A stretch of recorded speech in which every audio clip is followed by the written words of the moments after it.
អតីតឧបការីក្រសួងការបរទេសថៃប្រមានលោកអានូទីនក៏បង្កចំនួនជាមួយអាមេរិក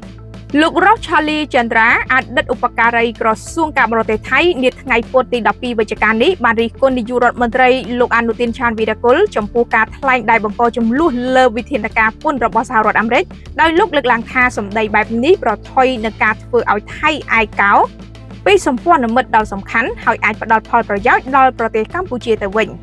លោករ៉ូសបាននិយាយថាសម្ដីរបស់លោកអានូទីនអាចប៉ះពាល់ដល់ទំនាក់ទំនងរវាងប្រទេសថៃជាមួយសហរដ្ឋអាមេរិកដែលជាមហាអំណាចពិភពលោកខណៈដែលវាអាចពង្រឹងទំនាក់ទំនងរវាងកម្ពុជាជាមួយទីក្រុងវ៉ាស៊ីនតោនដោយអចេតនា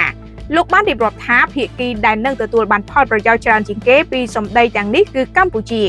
លោកបានបន្តថាពួកវាបានធ្វើឲ្យថៃឯកោពីសម្ព័ន្ធមិត្តមហាអំណាចពិភពលោកខណៈជំរុញកម្ពុជាឲ្យកាន់តែគៀកជាមួយនឹងសហរដ្ឋអាមេរិកលោកក៏បានប្រមានផងដែរថាប្រជាជនថៃអាចប្រឈមមុខនឹងផលវិបាកសេដ្ឋកិច្ចប្រសិនបើសហរដ្ឋអាមេរិកឆ្លើយតបដោយសកម្មភាពពន្ធសងសឹកលោកបានសួរថាតើនាយករដ្ឋមន្ត្រីត្រៀមខ្លួនទទួលខុសត្រូវឬទេប្រសិនបើជីវភាពរបស់ប្រជាជនរងផលប៉ះពាល់លោកបានបន្តទៀតថាការសងសឹកប្រឆាំងនឹងកម្ពុជាគួរតែបន្តទៅមុខប៉ុន្តែអ្វីជាចំណុចនៃការបង្កចំនួនជាមួយសហរដ្ឋអាមេរិកតើប្រទេសថៃនឹងចំណេញច្រើនជាងការខាត់បងដែរឬទេលោករ៉ូសក៏បានបន្ថែមថា